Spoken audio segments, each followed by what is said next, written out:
Колькі вы ведаеце музеяў Віцебска?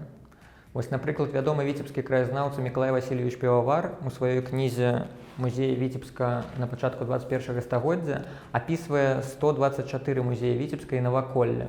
У Міжнародны дзень музеяў, які святкуецца сёння, мы запрашаем вас у падарожжа, падчас якога наведаем 3 музея Віцебска, розных па сваёй сутнасці, але, магчыма, у якіх вы з нейкіх прычын не былі, ці у пэўных выпадках, магчыма, і не чулі пра іх існаванне.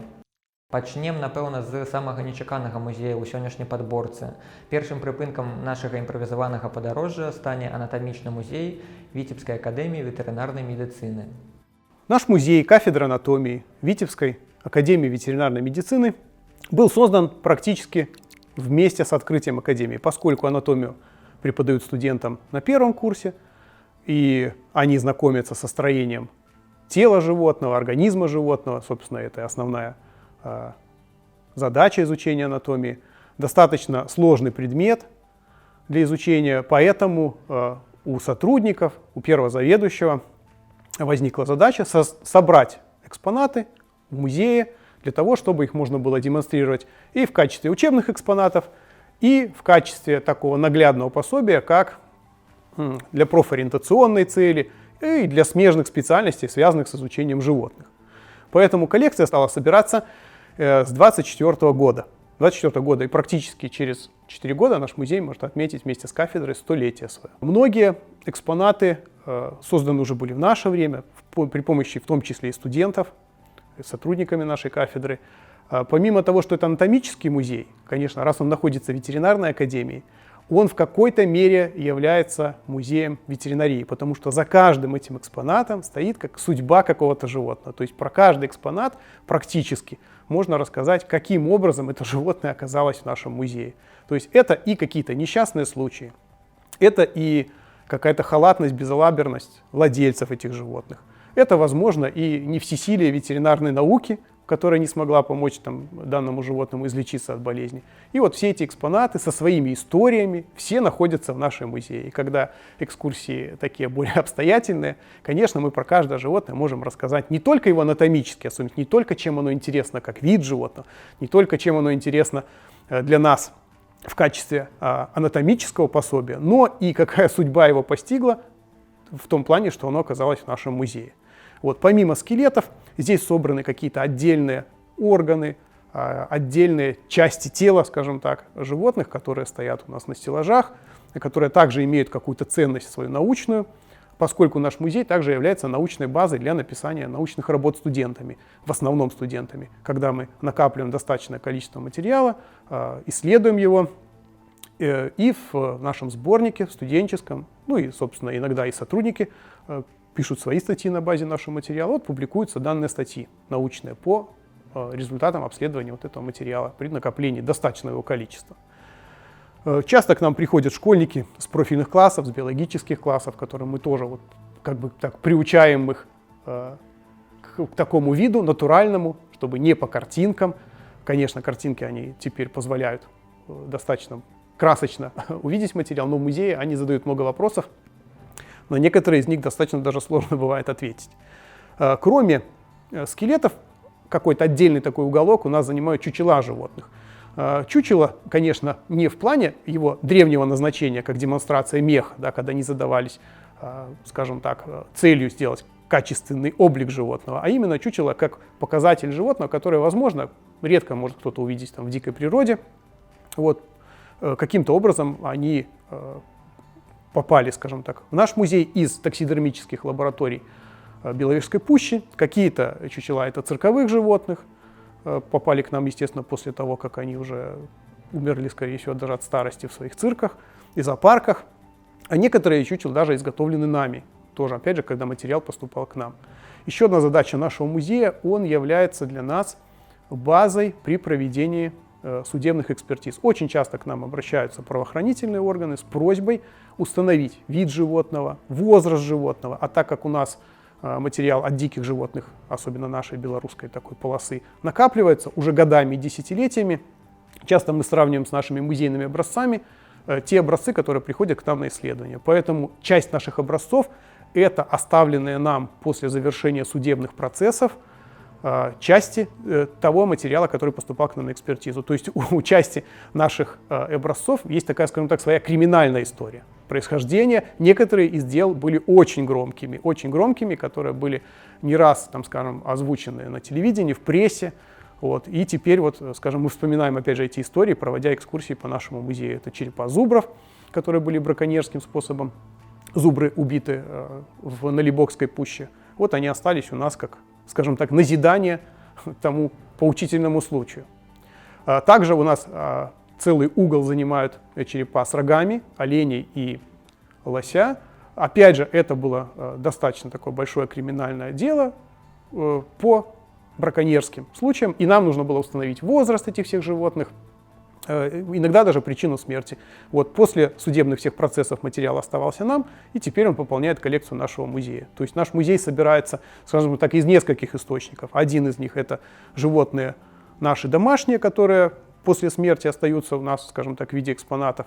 Какие-то животные дикие являются жертвами браконьеров, и после судебных вот этих всех дел, после проведения экспертиз, они решением суда оставляются нам и остаются у нас вот в качестве музейных таких экспонатов. То есть вот такая коллекция у нас такая и гражданская, и криминальная. Кроме того, мы собираем небольшую кунсткамеру, поскольку уродство, врожденные патологии у животных также нередки, как и у человека. Это связано иногда и с генетическими мутациями, это связано с экологическими проблемами. Поэтому такой один небольшой уголок у нас составляет наша такая зоологическая кунсткамера, скажем так. Значит, самый крупный экспонат нашего музея — это скелет слонихи. Бывшая цирковая артистка, слониха, звали ее Нелли. Когда-то она работала в разных цирках, в немецком цирке, в ГДР тогда еще, да, в российском и в минском цирке, где, собственно, вот случилась с ней вот эта трагедия. Сами по себе слоны очень интересные животные. Ну, для Беларуси понятное дело, что это очень редкие животные, их увидеть-то просто не так часто можно, а уж и знакомиться с их анатомией и подавно. Слон очень крупный, вес, это индийская слониха, вес ее порядка 3 тонн, ну, самцы весят еще больше. Вес скелета, ну, до 10%, то есть можно представить себе, что этот скелет весит где-то 350, там, может быть, 400 килограмм. Несмотря на свой такой огромный вес, количество зубов у слона очень даже небольшое. То есть вы видите, что каждый зуб размером с полбуханки хлеба, и их 4 с одной стороны, 4 с другой стороны. Бивней у слоних нету. А у самцов они могут быть очень длинные, у африканских слонов они могут достигать даже 3,5 метров. И бивни — это вовсе не клыки, как можно подумать, какой-то вот саблезубого периода. Это видоизмененные резцы, то есть безобидные резцовые зубы, которыми животные обычно откусывают еду. Вот они видоизменились у слонов в бивне, которые они используют там и для защиты в том числе, и для каких-то своих там целей пищевых. Сам скелет, можно узнать в нем такие же отделы, как и в скелете обычных наших домашних животных. Интересная особенность, что слон, как и, допустим, медведь, как и человек, является стопоходящим животным. То есть его грудные конечности опираются на кисть целиком, а тазовые конечности опираются на стопу. Каждая такая конечность, она защищена вот таким вот роговым башмаком. В цирках, если вы видели, вот эти части красят белым цветом, ну, так, для нарядности, скажем так. Этот башмак покрывает не полностью конечность, он достаточно мягкий в своей задней части. Конечно же, существует такая легенда, это не более чем вымысел, что мыши, которых слоны якобы очень боятся, прогрызают там дыры и делают чуть ли не там себе норы. На самом деле, конечно, это не больше, чем сказка. Мало того, существуют такие данные, которые дошли до наших времен, что в Древней Индии, где слоны были не только домашними животными, но и предметом гордости богатых людей, эти богатые люди в качестве забавы обучали слонов стрелять мышами по мишеням. То есть слон в хобот засасывал мышь, прицеливался и выстреливал ею в мишень. Ну, в данном случае жизнь мыши, конечно же, на этом обрывалась.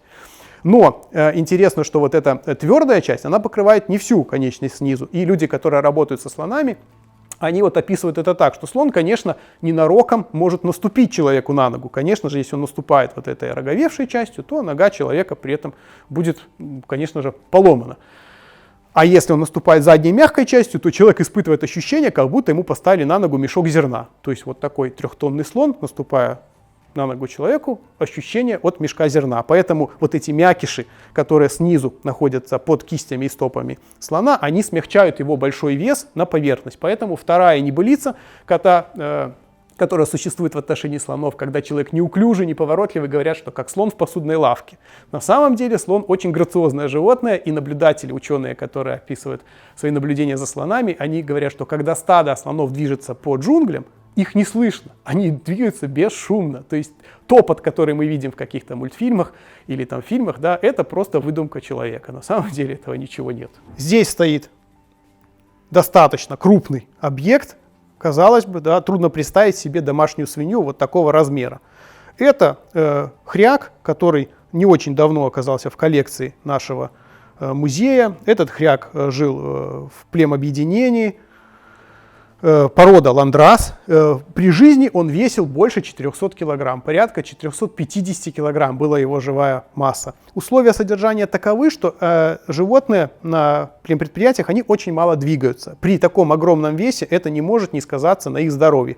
Поэтому такие животные очень часто страдают сердечными болезнями, и у них часто поражены суставы. И это хорошо видно на нашем препарате. Это наглядный пример вот этого лишнего веса для животных и гиподинамии, то есть отсутствие движения. К сожалению, природа создала и животных, и человека таким образом, чтобы они постоянно двигались. Без движения организм начинает разрушаться.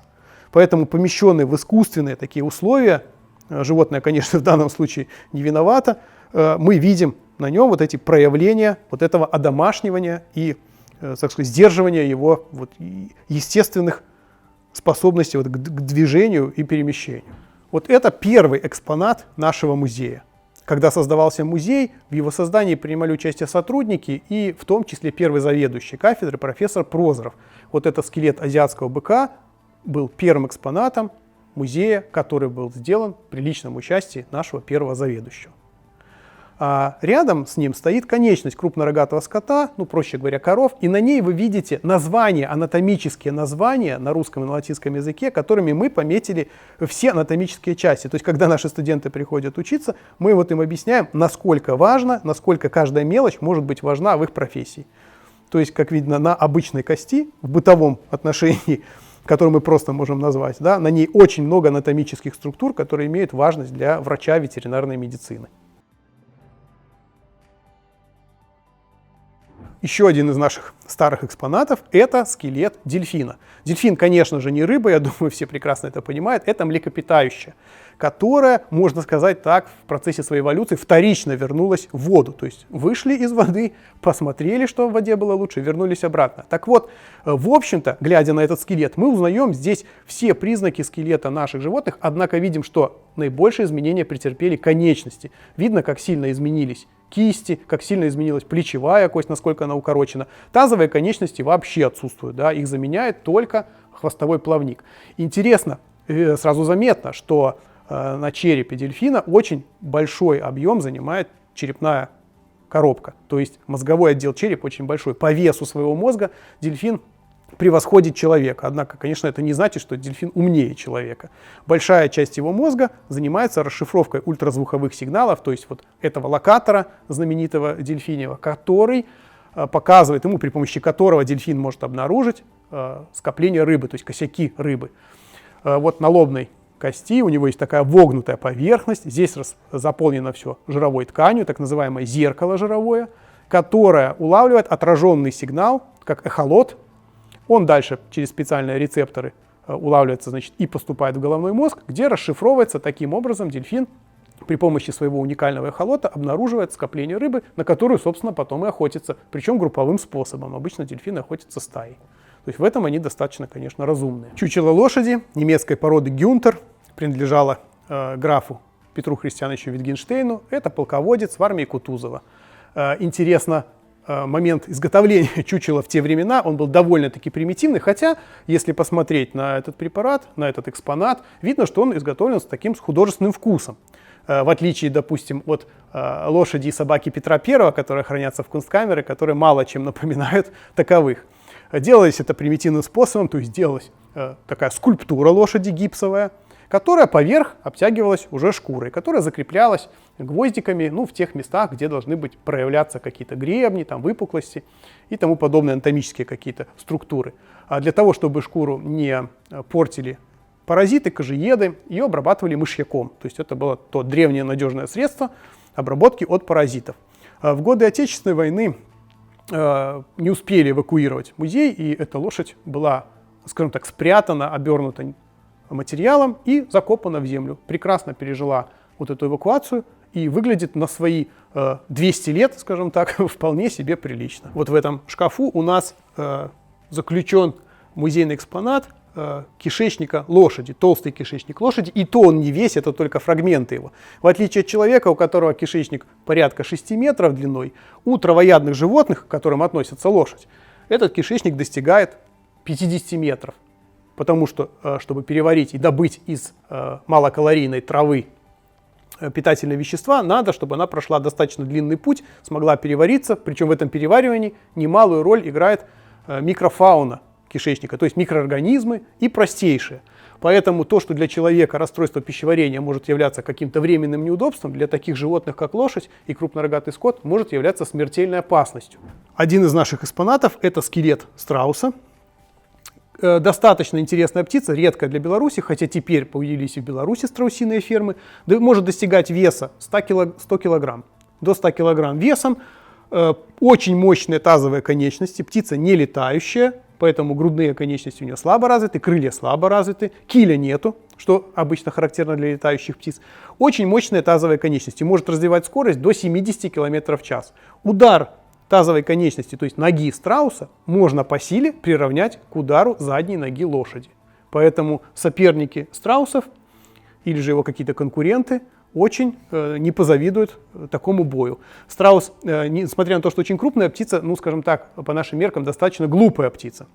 И, как в обычной дикой природе, признает всех, кто выше его. Поэтому обслуживающий персонал страусиных ферм, для того, чтобы страусы на них не нападали, они берут шапку, надевают ее на палку и палку поднимают выше себя, чтобы рост этой палки был выше страуса. Страус тут же понимает, кто главнее, кто выше, тот и главнее, и не трогает обслуживающий персонал, и человек с шапкой на палке спокойно идет по ферме, страус на него никогда не нападет. А у меня в руках яйцо страуса, настоящий наш экспонат с одной из страусиных ферм. Очень прочная скорлупа, поэтому птицы, которые охотятся за яйцами страуса, разбить их, естественно, не могут, поднимают их высоко и бросают об камень, чтобы хоть как-то добраться до содержимого. Такое яйцо примерно по объему равняется порядка 16 куриным яйцам. То есть можно приготовить такой знатный омлет с одного страусиного яйца, если, конечно, удастся его разбить. Александр Леонтьевич паспеў расказаць толькі пра малую частку экспанатаў. Іх у музеі значна больш. На жаль, тут не прымаюць індывідуальных наведвальнікаў, паколькі папросту няма пасады экскурсавода. Але ж зборныя групы па магчымасці спрабуюць прыняць. Трапіць у музей можна і ў дні адчыненых дзвярэй у акадэміі. Ад анатоміі пярэйдзем да больш звыклай нам тэмы – да мастацтва. Наступны прыпынак нашага падарожжа – музей сядзібы Іллі Рэпіна з Драўнёва. Напэўна, самы вядомы музей забраных. Цікавая экспазіцыя разам з маляўнічымі прыроднымі пейзажамі дае падставу казаць пра яго як пра самы прыгожы і жывапісны. Але музей мае адзін мінус. Ён знаходзіцца на адлегласці ў 20 кіламетраў ад цэнтра Віцебска. Калі ехаць на гарадскім грамадскім транспарце, то давядзецца яшчэ 2 кіламетры ісці пешкам. Гэта, канешне, ёсць галоўнай прычынай, з-за якой часам адмаўляюцца ад наведвання з Драўнёва. Таму мы вырашылі паказаць вам гэтае цудоўнае месца, а загадчык музея з задавальненнем пагадзіўся правесці нам экскурсію. Ну, які раз ужо, відаць, давядзецца крыху расказаць аб гісторыі стварэння музея, аб гісторыі гэтага цудоўнага месца, якое вабіць усіх сваёй прыгажосцю і сёння. Да нас з ахвотай едуць шматлікія наведвальнікі. Так вось, мы адзначылі не так даўно сваё 30-годдзе, вось у мінулым годзе. Але ўсё ж такі дата і стварэння музея мы лічым жнівень 1988 года, калі загадам Мінкульта БССР тады яшчэ было прынята рашэнне аб стварэнні музея сядзібы Рэпіна з Драўнёва. Але і да гэтага часу гэта сядзіба перажыла шмат выпрабаванняў перад тым, як яна стала музеем. Адыдзем яшчэ амаль на 2 дзесяцігоддзі назад, 1970 год, калі ў снежні бюро абкама партыі Віцебска прыняло рашэнне аб стварэнні сядзібы Рэпіна. Дагэтуль тут быў піянерскі лагер, які называўся піянер-лагер Рэпіна, канешне ж. Сядзіба была пустой, былі падмуркі былога сядзібнага галоўнага сядзібнага дома. Ну, а вернемся цяпер, відаць, да даты 1930 год, калі сядзібу пакінулі апошнія рэпіны. І вось даволі доўгі такі шлях забыцця, можна сказаць, што пражыла сядзіба перад тым, як яна была ўжо аб'яўлена музеем. Ну, а гісторыя наогул жыцця тут Рэпіна, я думаю, нам шмат каму ўжо вядома.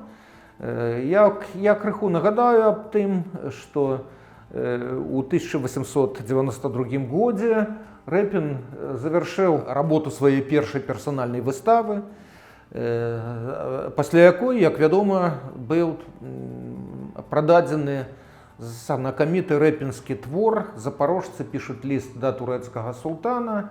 Гісторыя зноў-такі, я так скажу, што вядомая. Набыў яе імператар Александр III для рускага музея. Ганарар сапраўды быў вялікі, і яго хапіла на тое, каб ажыццявіць даўнюю мару, купіць недзе маёнтак, дзе можна было працаваць, адпачываць летнія сезоны.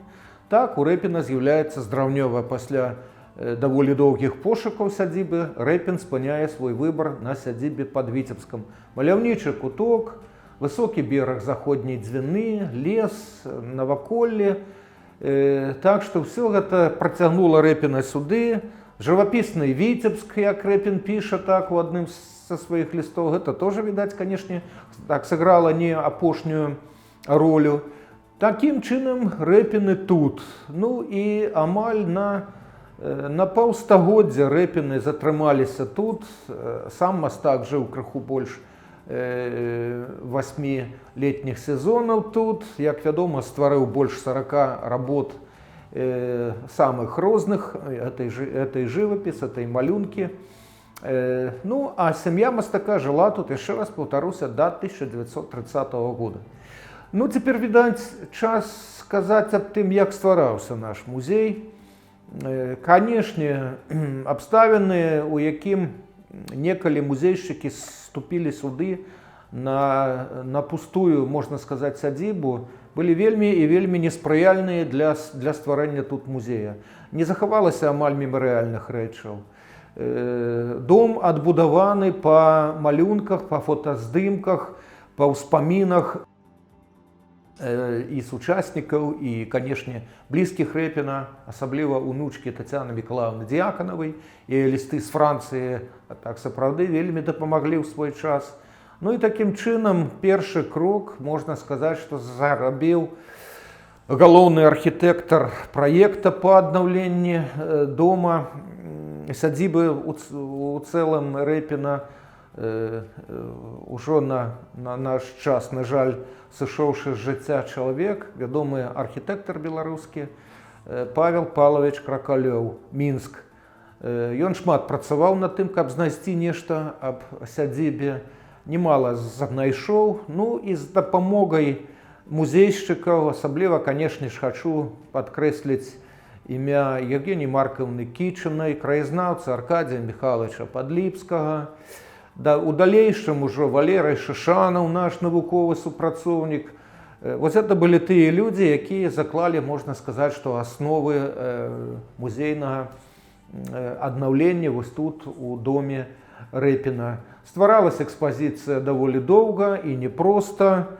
Можна сказаць, што працягваецца работа па стварэнні экспазіцыі і дагэтуль. Нешта мяняем, ну, спадзяемся, што ў лепшы бок.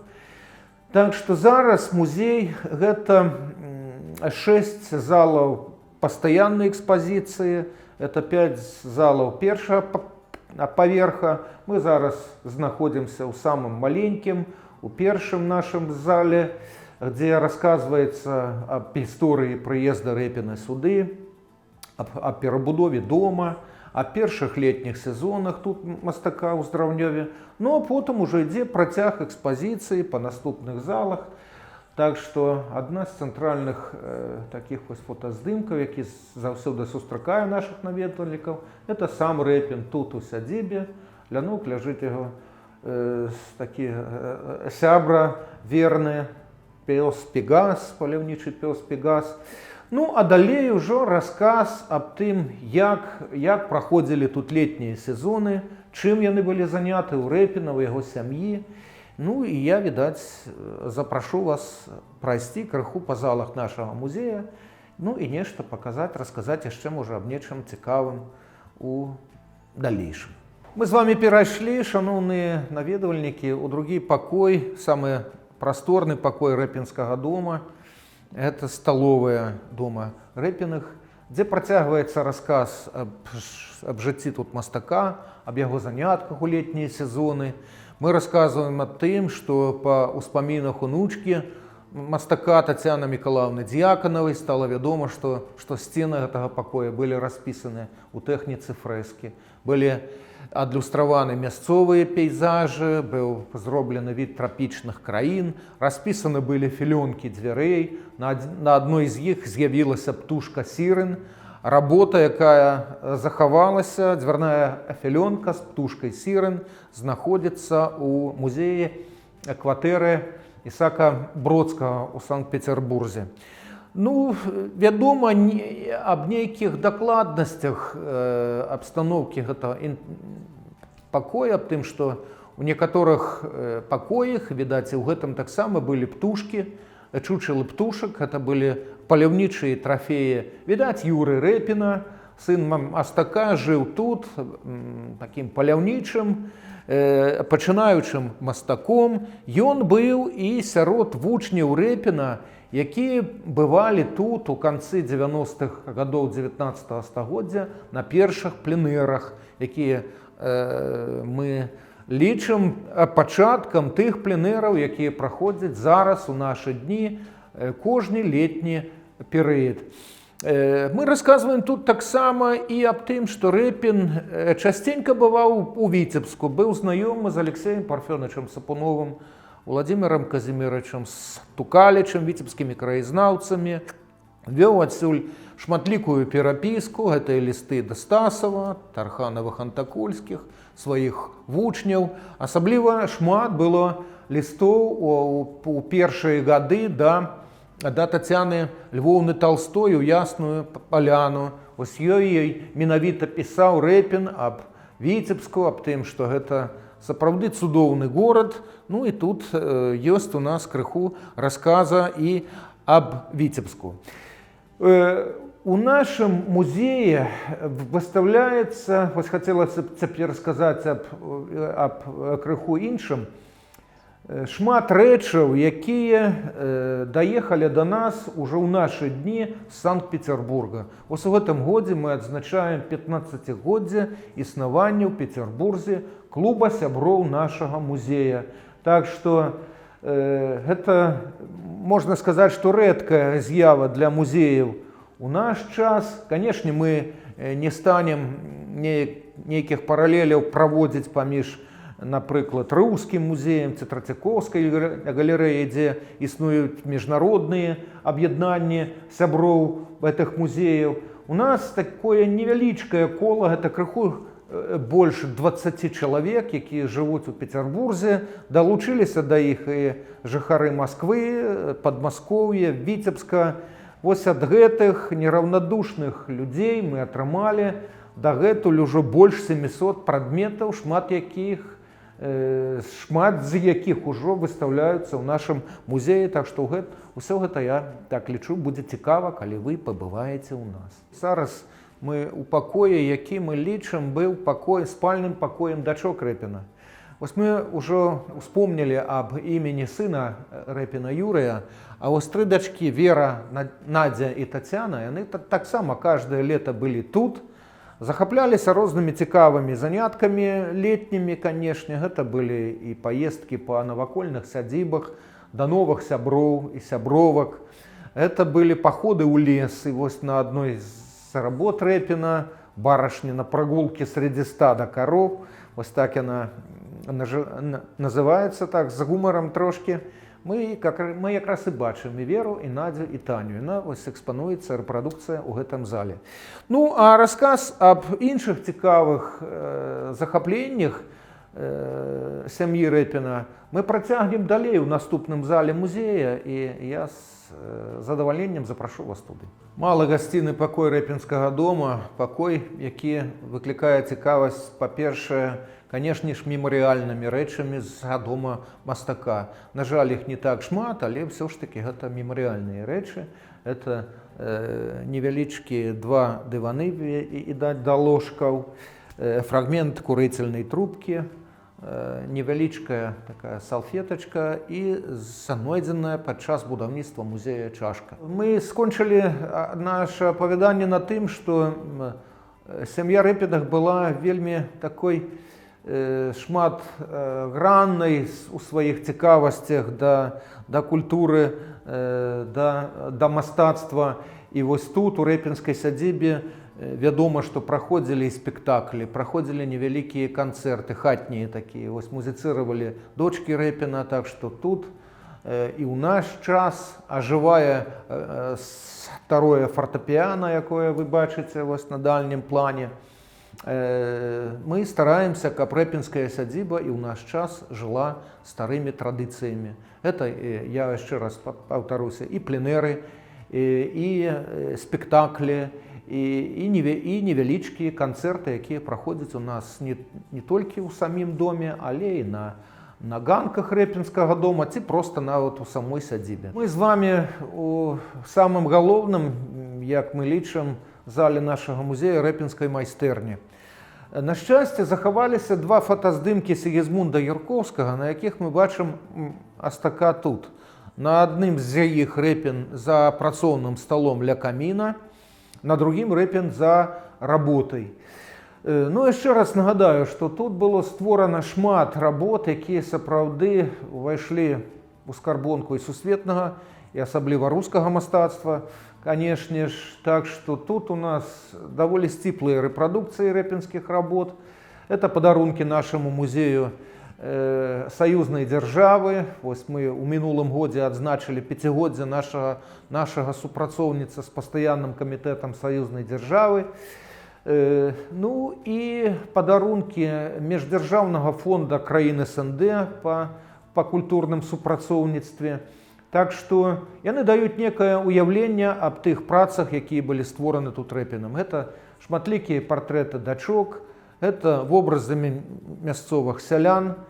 Ну і вось аб гэтым падрабязны расказ тут у экспазіцыі рэпінскай майстэрні. Зноў-такі хачу падкрэсліць, што вялікую цікавасць вызываюць рэчы, якія падараны нашаму музею нашымі сябрамі з Петербурга. Так што яны і на працоўным стале. Тут мы бачым і мэблю розную, якая да нас даехала вось за гэты 15 год з Санкт-Петербурга. Так што я яшчэ раз з вялікаю удзячнасцю хачу нізка пакланіцца Наталлі Віктараўне Баклан, шаноўнаму такому ганароваму прэзідэнту нашага клуба у Санкт-Петербурзе і шматлікім нашым сябрам. Мы з вами, шаноўныя наведвальнікі, на другім паверсе рэпінскага дома, які некаторыя з сучаснікаў называлі студыя.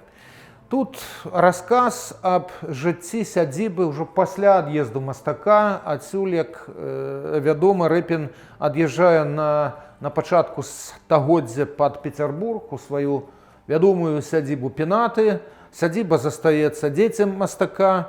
Ну і вось уже паслярэвалюцыйны час, это вельмі складаны час у жыцці рэпінскага маёнтка. Тут жыла пастаянна 12 год сям'я малодшай дачкі Ільі Ефімыча, Тацьяны Ільінішны Рэпінай Язевай. Стварыла тут школу для сялянскіх дзяцей.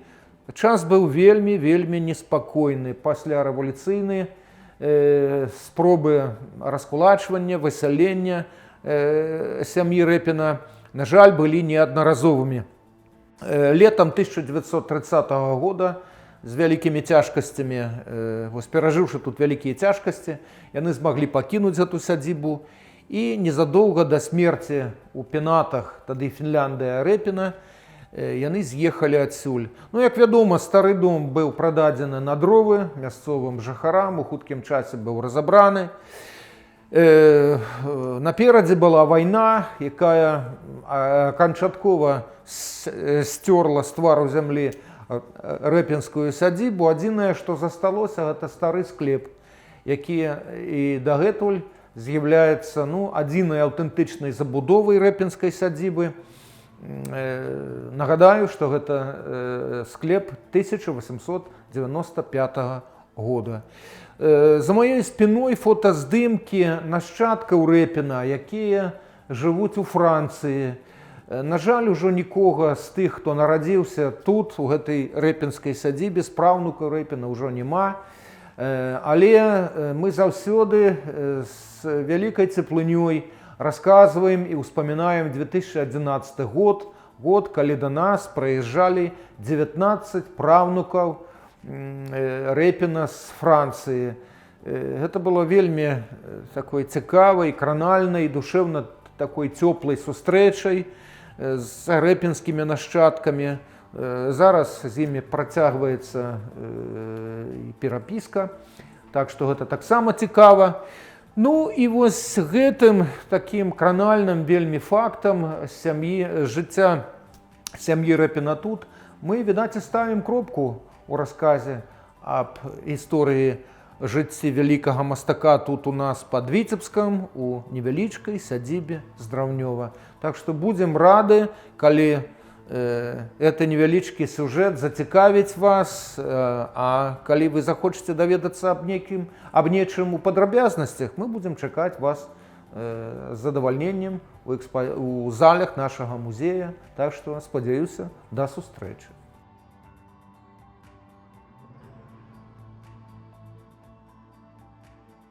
Ну што ж, шаноўныя наведвальнікі, мы з вами на тэрасе другога паверха Рэпінскага дома, адкуль адкрываецца маляўнічы від на саму сядзібу, якая, можна сказаць, што з'яўляецца самым вялікім, натуральным і самым цікавым залам нашай экспазіцыі. Сапраўды, сядзіба – гэта сама сядзіба, сама тэрыторыя, паркавая зона, усё, што акаляе сядзібны дом, это тое, што заўсёды было такім натуральным вельмі асяроддзем жыцця жыхароў шматлікіх сядзіб. Это звычайна і натуральна былі алеі. Вось у рэпінскай сядзібе можна сказаць, што сажалка, якую вы бачыце адсюль, канешне, від на саму заходнюю дзвіну. І адно з такіх, можна сказаць, што самых цікавых месцаў, гэта ліпавая алея, якая хоць і не з'яўляецца той старой ліпавай алеяй, але часткова яна ўсё ж такі захавалася. Так што летам у ліпавай алеі звычайна вельмі любяць гуляць нашы наведвальнікі, і гэта з'яўляецца вельмі цікавым месцам. Захавалася сасна, якая мы лічым, што памятае яшчэ самого Рэпіна, так што яна тут побач з сядзібным домам. Адноўлена вішнёвая пляцовачка, якая была некалі тут у сядзібе месцам, дзе летам за самаварам збіралася сям'я мастака. Так што ёсць шмат цікавых месцаў. Я не буду аб усіх расказваць, так што я думаю, што пры наведванні нашага музея, нашай сядзібы, вы гэта ўсё убачыце самі. Трэці музей не такі вядомы, як Здраўнёва, але не менш цікавы. Вашай увазе музей кафедры дэкаратыўна-прыкладнога мастацтва мастацка-графічнага факультэта ВДУ імя Машэрава. Музей кафедры декоративно-прикладного искусства и технической графики был создан в 1986 году, но в то время он находился в другом, более маленьком помещении. Инициативой студентов и преподавателей было желание представить свои учебные, курсовые, дипломные работы для того, чтобы их могли видеть и другие участники, допустим, факультета, либо те, кто интересуется декоративно-прикладным искусством. Решением ректората и благодаря ректору Виноградову Виктору Никоновичу этот музей был открыт. Но позже, когда мы видели, что работ становится все больше, а места достаточно мало, мы переехали в другое помещение, которое было специально переоборудовано. В настоящее время находится именно вот в этом зале. Это произошло в 2001 году. Музей был значительно дополнен новыми работами и представлял различные виды народных художественных ремесел Беларуси и декоративно-прикладного искусства. То есть те виды работ, которым обучаются студенты на нашей кафедре.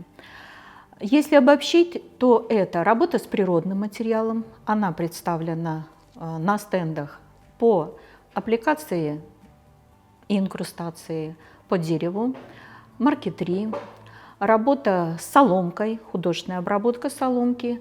Это и выцинанка, традиционное искусство для белорусов. Позже сюда с открытием мастерских по художественной обработке керамики сюда дополнилась значительно работами из глины. Вторая составляющая, которой в основном занимаются девушки на нашей кафедре, это работа с текстильными материалами. Это представлено художественной обработкой тканей, это и гобелены, это и роспись по ткани, это исторический костюм, который также изучают студенты нашей кафедры, и гобелены. Мы стараемся ежегодно по окончанию учебного года дополнять наш музей какими-то новыми дипломными учебными работами. Часть из этих работ бывает на выставках, некоторые уезжают достаточно далеко и надолго, например, в Китае были работы из соломки в течение 1 года. Мы представляем свои работы и на международных выставках за пределами Беларуси. Это Россия, это Новгород, это Смоленск. На этом стенде представлено старинное боевое оружие. Как мы видим, это и какие-то сабли, это и боевые топоры, чеканы. Даже здесь очень интересный такое боевое оружие. Все это сделано студентами из обыкновенной древесины. Но благодаря тому, что была разработана технология покрытия древесины специальными красками, такое впечатление создается, что это сделано из металла. Благодаря этому такое впечатление очень интересное, что действительно натурный объект. Эти изделия у нас используют преподаватели изобразительного искусства как натюрмортный фонд при постановке различных изобразительных композиций. Все это позволяет расширить очень интересно, создавать очень интересные натюрморты для того, чтобы наши студенты, в данном случае на уроках изобразительного искусства и живописи, могли бы воплотить очень интересные композиции на исторические какие-то темы. Одна из тем, которая заинтересовала наших студентов, и она практически неоднократно повторяется в дипломных работах, это тема декоративные шахматы. Первая работа, которая появилась в нашем музее, это шахматный стол в стиле модерн, который выполнен в 1999 году под руководством доцента Хитько Ивана Павловича. Следующая работа была выполнена из керамики. Это декоративные шахматы в виде фигур и короба, в который можно эти шахматы складывать. Это декоративные, вместе с тем функциональные изделия. Неоднократно участвовал в различных выставках. Следующие шахматы, которые достаточно оригинальны, поскольку выполнены не из традиционных материалов, а выполнены из текстильных материалов. Это шахматы, которые представлены в виде фигур, вязаных крючком, с элементами декора из материалов, которые можно приобрести в различных магазинах типа Хадаб или для ручного рукоделия. И шахматная доска, которая выполнена из ткани в технике лоскутного шитья, используя мотив шахматка, который так и называется. На заднем плане мы можем видеть шахматы более мелкого формата, но это шахматы декоративные, выполнены в ходе учебной практики студентами кафедры. Интересно представлена и большая форматная форматные декоративные шахматы, которые размещены в определенных ячейках не горизонтально, а вертикально.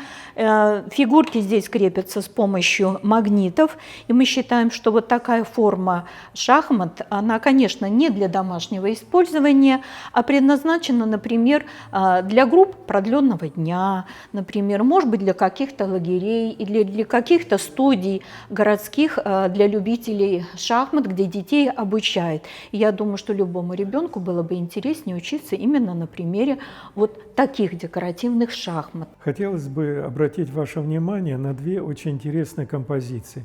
Первая композиция выполнена целиком из куска большого древесины. Вторая, она очень изощренная, очень утонченная проработка. Если вы посмотрите вот эту композицию, даже не верится, что она сделана из древесины, потому что очень интересно, если внимательно посмотреть, проработка мышц, проработка костюма Тореадора. Посмотрите, как интересно решена его шпага, какая фигура, как постановка, какой в динамике перед тем, как сразиться с быком.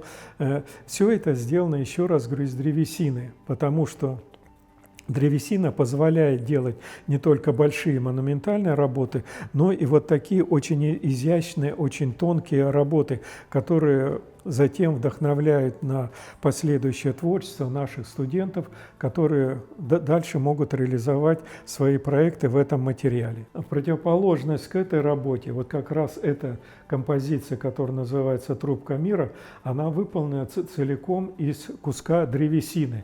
И мы смотрим, вот в одном случае очень тонкая проработка массы, здесь же такой минимализм, здесь нет ничего лишнего, просто показана фигура человека, сидящего и курящего эту трубку мира. Очень интересная проработка самого элемента, пластика, движения. Очень интересная проработка цветового фона и позволяет именно минималистический характер. То есть нет какой-то детальной проработки там глазика, носика, ручки и так далее. Здесь все обобщенное, такое из куска сделано древесины. Это тоже одно из направлений художественной обработки древесины, когда мы используем именно монолит куска древесины, из него высекаем, как когда-то высекали из гранита, очень красивые монументальные произведения. Говоря о том, что наши студенты – это будущие преподаватели, то они во время педагогической практики решают свои какие-то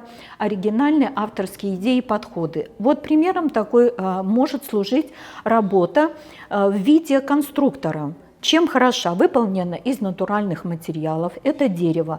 Но чем хорошо? Что сейчас родители обращают внимание и больше склонны к тому, чтобы ребенок использует в развитии детей экологически чистые материалы, в данном случае дерево. Чем хороша такая работа? Она складывается как конструктор из нескольких отдельных элементов. Это, допустим, мы можем видеть, что это фанера.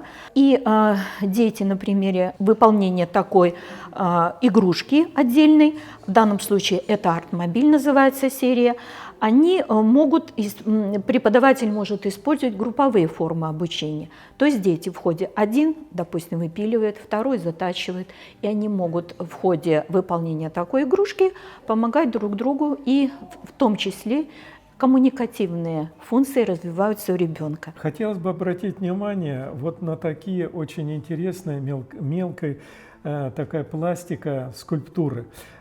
Часть работ выполнила девочка, при том, что самое интересное,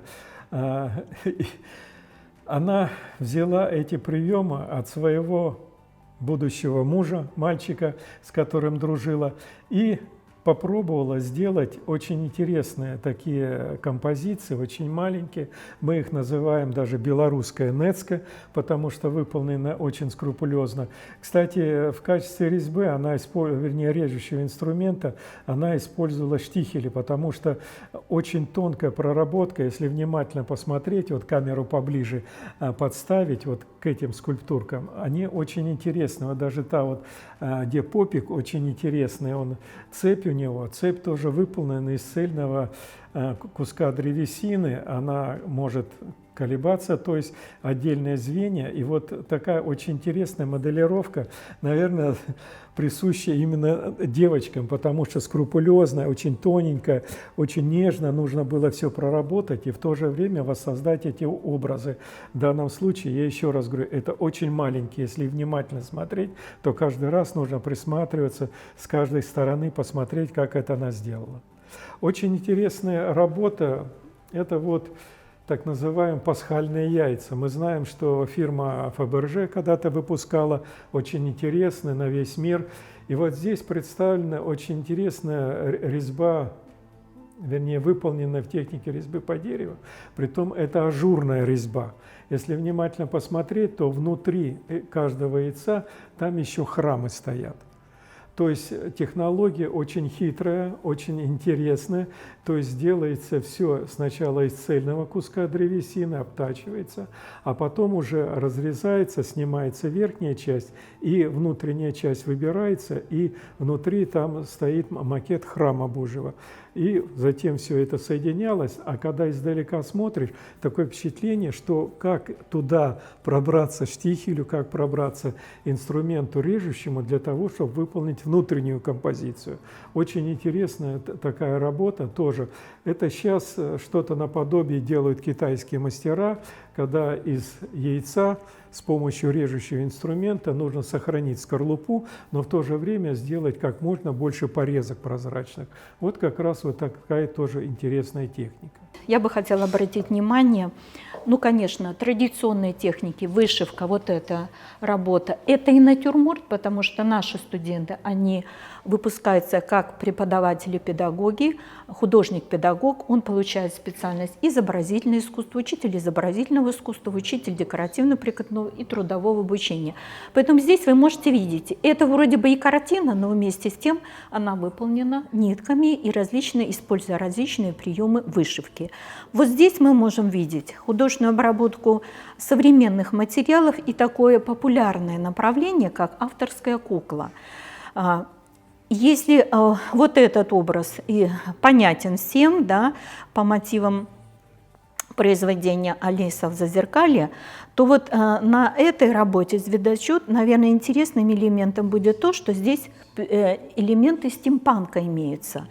То есть вот это металлические предметы в виде гаек, различных цепей, шестеренок, то, что одно из направлений, которое тоже очень востребовано в современном декоративно-прикладном искусстве. Традиционная обработка еще одного материала – это соломка. В данном случае характерно было для белорусских мастеров это создание различных декоративных шкатулок, каких-то плоских изделий, именно геометрическое композиции. Но наши студенты, помимо геометрических, вот как сделаны, решили освоить еще какие-то композиции сюжетные. В данном случае здесь вот композиции представлены, они посвящены нашему городу. Здесь запечатлены исторические памятники. Вот, например, здесь ратуша очень интересная, которая вот существовала. Здесь вот показана ратуша, которая была раньше, погибла в пожаре. Очень интересные композиции сделаны не только фронтальные, но они как-то еще изгибаются, создается такая динамика. То есть вот обыкновенная соломка, которая может быть использована для декорирования в одном случае изделий, а в другом случае создания каких-то интересных композиций. Эта же техника используется при разработки, в данном случае мы видим, пасхальных яиц. То есть мы знаем, что есть традиционная, это писанка, когда можно было расписывать яйца, создавая какие-то очень интересные композиции. А здесь представлена именно аппликация соломка, когда она выточена из дерева яйца, макетики, они, используя технологию, еще раз говорю, аппликации соломка, создают самые различные, очень интересные композиции. Очень интересный материал, который используют мастера Беларуси, это обыкновенная береста. В данном случае из бересты можно создавать очень интересное декоративное панно, как мы видим. Это вот фрагмент нашей Брестской крепости, это какие-то вот в данном случае готические соборы из Миора. Можно создавать какие-то декоративные композиции, именно подбирая по цвету, по фактуре, по каким-то другим оттеночным характеристикам можно создавать очень интересные декоративные композиции, потому что береста при съемке даже на разных березах, она будет совершенно различна по своей цветовой гамме, фактуре и текстуре. Очень интересный такой же технологический прием, который использовали белорусские мастера при оформлении различных столярных изделий, в данном случае столов, шкафов, комодов, стульев и так далее, это техника маркетри. То есть, когда из ценных пород древесины вырезаются какие-то элементы, сплачиваются и затем наклеиваются на основу. В данном случае здесь представлены различные декоративные композиции. Как мы видим, здесь и пейзажи, здесь и архитектурные есть пейзажи, здесь и какие-то стилизованные изображения птиц. Это все выполнено в технике маркетри, то есть из ценных пород древесины, тонкая лущеная фанера, из которой создаются разные композиции. Здесь представлены очень интересные, еще раз повторяюсь, работы. Это бумага, то есть из бумаги белорусские, в данном случае витебские мастера, они вырезали самые различные композиции. И мы постарались приобщить наших студентов, как будущих педагогов, как будущих воспитателей, такому традиционному виду обработки материала, как выцинанка. В данном случае здесь представлены просто курсовые дипломные работы, которые выполнены в этой технике.